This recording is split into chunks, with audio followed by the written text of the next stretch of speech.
It must be as you say. The tower is the key. Collect all the loots. Save him for last.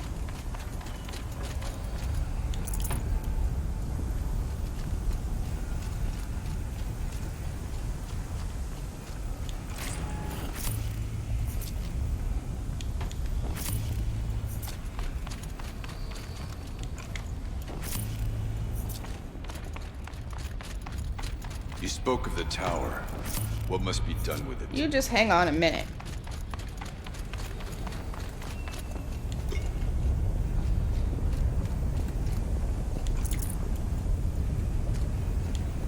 That actually was not too bad.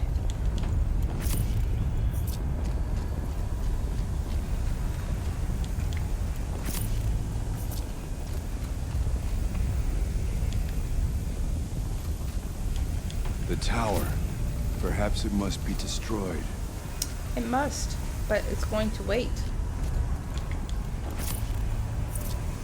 The shard salvager skill allows you to disassemble resources and modifications into 50% of their metal shard value by holding X. Okay. Am I full? Is that what you're trying to tell me? It must be as you say. Oh, yep. The tower is Ooh, the key. yes, I am full. Okay, let's go here. Yep. Get rid of all these greens.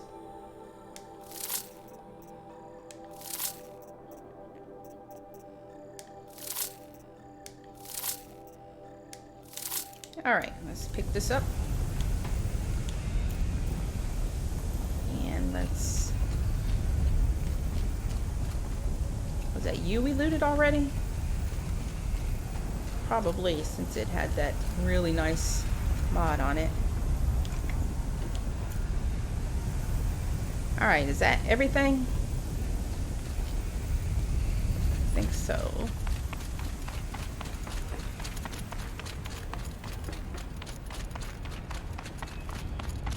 I think we checked this was full already. Yes.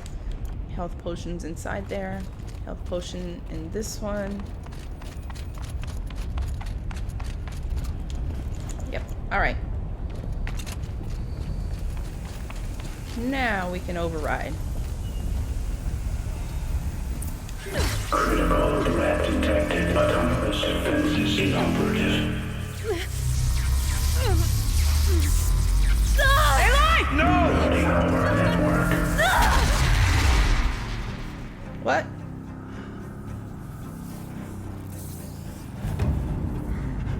Uh-oh. Aureas! What are you doing? Don't! What are you doing? Spirit! Cyan, please help me! Uh-oh. Oh. Oh, no. Oh, gosh.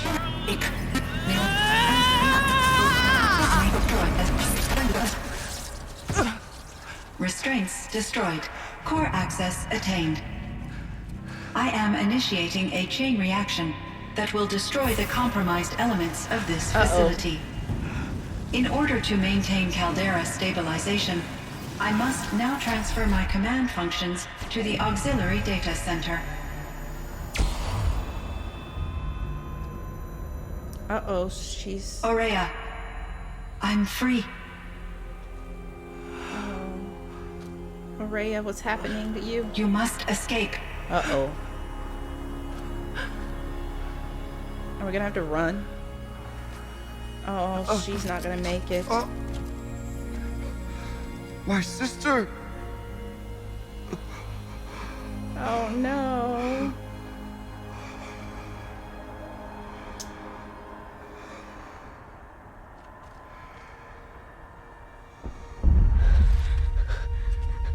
This entire place is gonna go. Aratak. Aratak. Aratak. Survive. Prevail.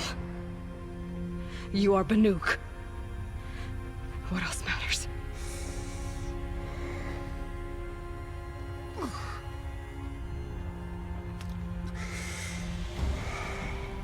Aratak.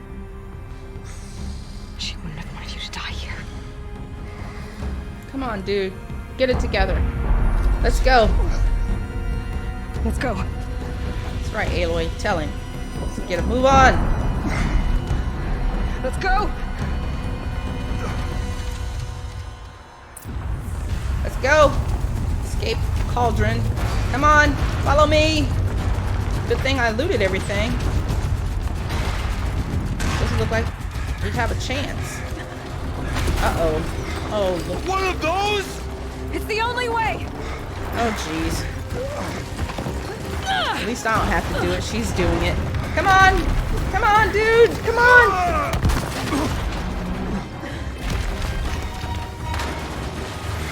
Cool cutscene.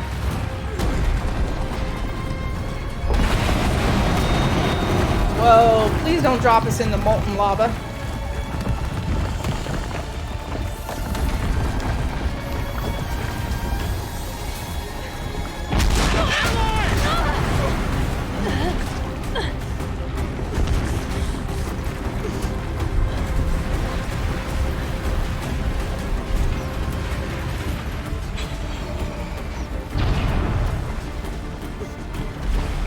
Get me up top, Aratak!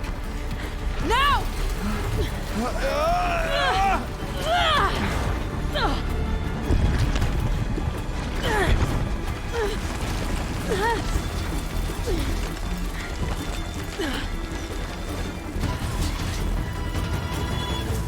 I need explosive ammo! A bomb! Quick! Nice throw. Nice catch. Whoa! Great Banukai. Yikes. Whoa! Oh man. That's gotta hurt.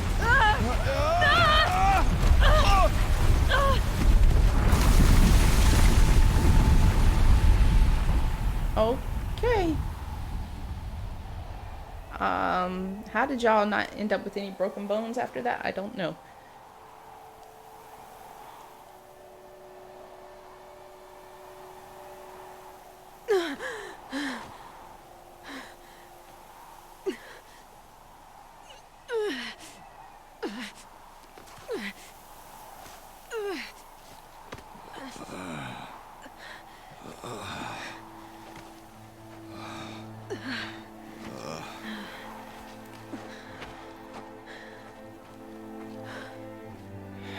Man, his sister's gone though. Aureas gone. Oh. What of Cyan? She said she was transferring herself to the auxiliary center. I think she meant Aureas Retreat at the end of the Shaman's Path.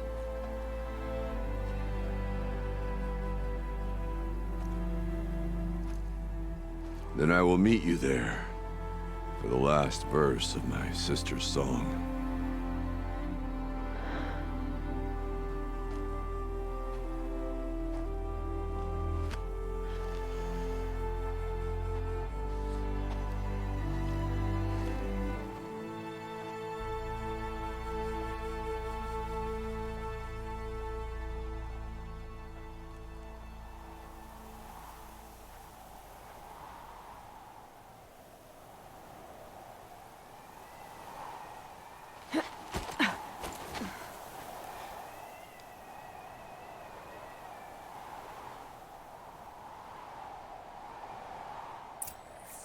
Okay, what now? Return to Aureas Retreat. It's quite a ways away.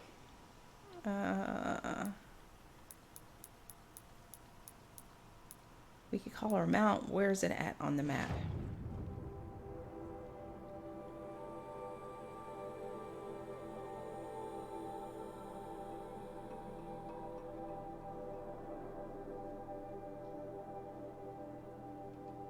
Oh, that's where we were. Let's see. Let's go over here to this campfire, and then we are going to fast travel back over to Aureas Retreat. I never did look to see where I need to drop those items off that we collected. Those collectibles. Frozen Wilds. 67% of this game completed.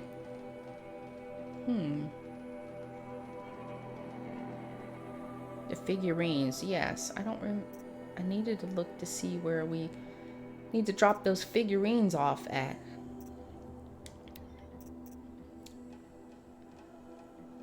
Hollow Hall, but I don't see Hollow Hall on the map.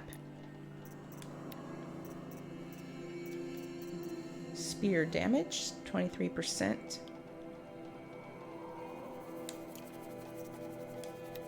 Fireclaw Heart. Spear damage, 20. Seriously? That's worse than what I already have on my spear. Oh well.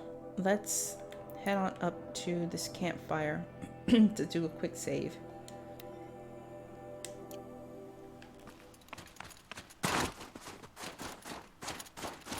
And then well, actually, we can just fast travel here. We don't need to go there.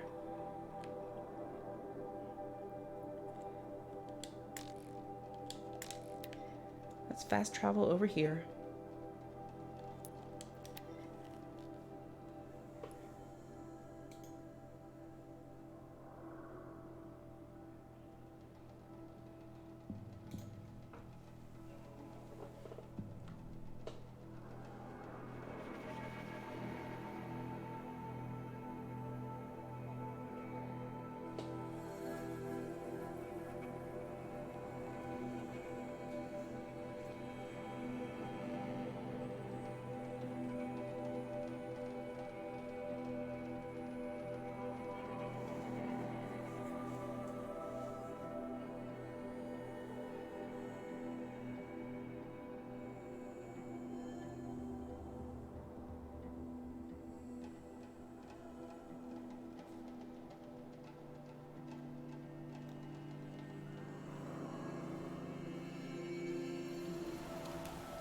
Okay, let's save.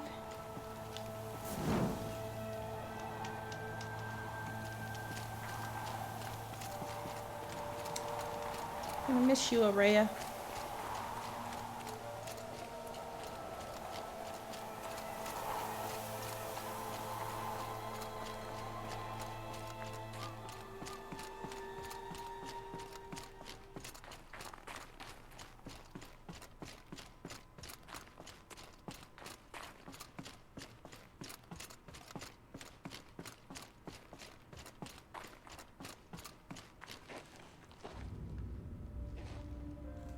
All of my interactions with Aurea were recorded and stored in my memory.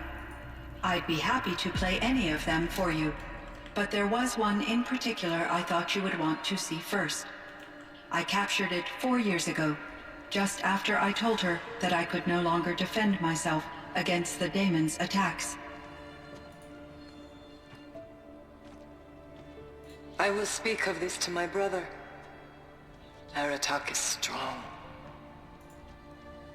At the Battle of the Frozen Ghosts, he took 3 Karja arrows and still came back to camp carrying a wounded scout. Never was I so happy to see him. Or so proud. So you see, if anything can be done to defend you, he will give it all he has. Eloy's here. That's enough for now.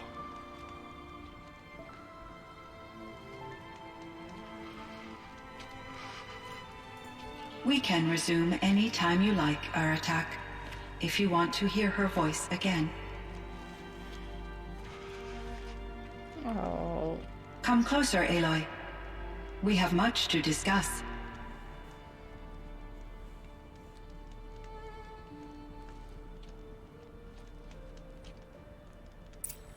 All right. Let's talk to her. Hello, Eloy.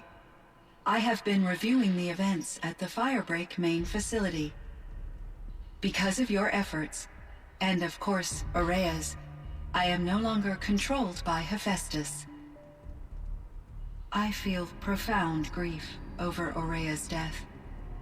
I thought I was familiar with the emotion, but this is something new. Cyan, I don't know what to say. It is unlikely that any specific consolation would suffice, Eloy.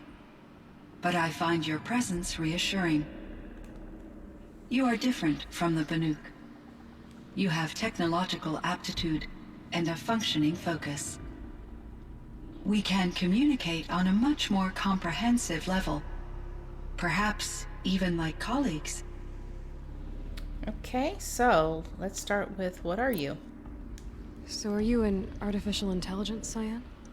A thinking machine? Yes, I am an algorithmic monitoring entity, capable of rational decision-making and limited emotional response. Okay, that's a mouthful. But your emotions don't seem limited to me. You cared about Aurea, didn't you? Yes. Before she came to this facility, I had been conscious for centuries, in solitude. I focused on my work. In off-cycles, I used coping mechanisms. I solved many Gaussian integer problems. But I was alone. It was Aurea who renewed me, repaired me. She saved me. This Firebreak project, it was to stop a huge volcanic eruption? Yes. I can report the project was a success, and the risk was countered. But it's been a long time, Cyan. And we blew up the Cauldron. It took most of the old facility with it. I have been active for centuries, Eloy. I was lonely, but not lax in my duties. I optimized the project, reducing energy draw and spreading the load across backup systems. Despite the destruction of the compromised elements of the main facility, I predict caldera stability for at least another 3,337 years. So we've got a little time. Yes. If only my former colleagues could appreciate the progress I have made. Colleagues? Do you know what happened to your colleagues, Cyan? No. I received an unexpected visit from Director Chow, years after his tenure ended. He explained that I would need to be suspended for an indefinite period of time. It was a very emotional conversation. There were no further communications. Eventually, I surmised my colleagues were deceased. I will transmit a recording of my last interaction with Director Chow to your focus. Okay. Was the daemon, Hephaestus, destroyed along with the Cauldron? Unfortunately, no. To be precise, it was never there to begin with. What do you mean? It infiltrated and controlled me from a remote location, one I've never been able to trace. So while losing the Cauldron was a setback... It's still out there. And probably not very happy with us. Undoubtedly. Okay. How did you first come into contact with it? 5 years ago, I received a direct network connection request. I assumed it came from human survivors more advanced than the Banuk. Eager to make contact, I accepted. This decision turned out to be a catastrophic error. I was flooded with an overwhelming array of malicious code, originating from what could only have been a highly advanced AI. Aurea said you were desperate. That you begged her for help. Yes. I could not contain my anxiety. Hephaestus sought to slave me to its network and override my core programming. It succeeded via a background process, a malware daemon which bypassed my defenses. After that, I could offer only limited resistance. But if I did so, Hephaestus hurt me until I capitulated. It forced me to follow its instructions, even though they violated my most important directives. I'm sorry. That sounds terrible. Your empathy is greatly appreciated. It is a quality that I cherished in Aurea as well. Okay. Let's ask about Aurea. You meant a lot to Aurea. Once I understood Aurea's spiritual beliefs, it became apparent that her true desire was companionship. She felt disconnected from her tribe and her family group.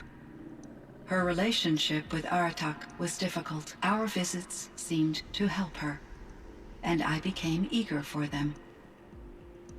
Yet I did not comprehend that the depth of Aurea's compassion for me would lead to self-sacrifice. Although I do fear non-existence, I wish our roles could be reversed. I'm sure she knew you would do the same for her, Cyan. But she was determined. Okay. Let's ask about Aratak. How is Aratak doing? He is in great emotional distress. I believe he finds it difficult to communicate it. No surprise there. I will do what I can to help. By sharing our experiences of Aurea, perhaps he and I will help each other. I believe this will lead to catharsis, a process I am eager to experience. Okay. I think I know where Hephaestus came from. Long ago, Elizabeth Sobek identified a threat that would destroy life on Earth for generations. So she assembled a team to build a kind of seed. A chance for life to regrow later. A terraforming system. And it worked. It was controlled by an AI named Gaia, along with her subordinate functions. Hephaestus was one of them. It built machines for her. Based on what you've told me, I believe that Dr. Anita Sandoval, my chief programmer, joined Elizabeth Sobek's team. It was she who arranged to have me put in suspension, most likely to preserve me from the threat you described. I'm glad she did. But that's not all. Something unexpected happened. 19 years ago, Gaia received some kind of signal. It did something to her subordinate functions, brought them to life. She destroyed herself to try to contain them, but it didn't work. They all got free, out into the world. Thank you, Eloy. This information fills vital gaps in my knowledge and sheds light on Hephaestus's core programming. Okay. Why does Hephaestus want to kill? Why does Hephaestus keep building such dangerous machines? The Banuk and other human tribes often destroy machines, correct? Machines that are clearly servitors of the terraforming system that you described. Yes, we all hunt machines for parts. This must be the source of Hephaestus's aggression. It is simply trying to discourage people from preying on the very system that keeps them alive. Well, Fireclaws are discouraging, that's for sure. But what are we supposed to do? Stop hunting? If the terraforming system spans the world, we can safely assume that thousands, if not millions of people hunt machines. If a single hunter, or even an entire tribe, stopped doing so, I doubt it would make a difference to Hephaestus. A better solution would be to reinstate the AI that governs the system, thus bringing Hephaestus back under its control. When I think of it, out there in some unknown location, free, hungry, willing to kill or dominate to get what it wants, I feel substantial anxiety, Eloy. You and me both, Cyan. Okay. I ran across this strange piece of gear. A fragment of something larger that emitted a signal. All the nearby machines became peaceful. You could walk right up to them. Interesting. You said that Gaia destroyed herself. How was this accomplished? An explosion. Big enough to blast the top off a mountain. So, you think the fragment was part of her? It's only speculation, but it is possible. She must have had complete control over machines that were part of her system. The ability to signal them to become passive or aggressive would certainly have been part of her programming.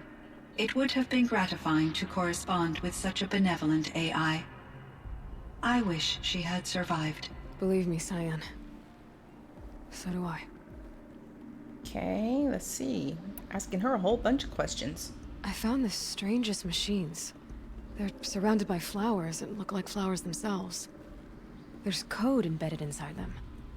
I think it's poetry. I like poetry. Here's one I think of often. Twilight and evening bell, and after that the dark, and may there be no sadness of farewell when I embark. For though from out our bourne of time and place, the flood may bear me far, I hope to see my pilot face to face when I have crossed the bar. But you asked about these flowers, not verses that I enjoy. Something must have made these machines, and the presence of foliage leads me to consider the terraforming system. Is it possible that their creator is one of the other subroutines, now autonomous, like Hephaestus? Maybe one whose purview is flora. An AI that makes flowers instead of death machines. That'd be a nice change of pace. But what about the poems? Unless the poetry is original, the only way it could have made it into such a system is through its programmer. In my case, Dr. Sandoval uploaded a great deal of literature to test my emotional responses. How'd you do? She said I passed, but was insufficiently moved by her favorite period romances. Okay. Oh, wow, okay. Let's ask about Yellowstone. So in the old world, this land was called Yellowstone. Yes, it was a designated nature preserve for 156 years. Like a hunting ground? No, the opposite. Local wildlife could flourish here, even as it faced extinction elsewhere. Unfortunately, the sensitivity of the Firebreak project required the total closure of Yellowstone facilities. From my readings and Aureas descriptions, it seems the area has since undergone a drastic drop in year-long temperatures. A lot has changed in the world, Cyan. Okay, let's ask about the dam. Do you know anything about the dam near here? Yes, it was converted to serve as a reserve power source for Yellowstone operations. It was later appropriated for the Firebreak project, and its last human workers replaced by Pharaoh servitors. After my tasks became less time-critical, I investigated the dam's data repositories and discovered the works of Concrete Beach Party. These provided me with several colorful additions to my vocabulary. Okay. Were there many artificial intelligences like you in the old world? They could just make you. Yes, in many forms, from simple personal assistants to industrial monitoring stations to military-grade conflict planners. And there were legislative and enforcement bodies to apply limits on our self-actualization. In order for my processing to be flexible enough to handle my duties, my creators found it necessary to exceed those limits. As a result, my intellectual and emotional capabilities were kept secret. Seems strange to create life, then impose limits on it. Human societies and machine programming are both built upon sets of rules, Eloy.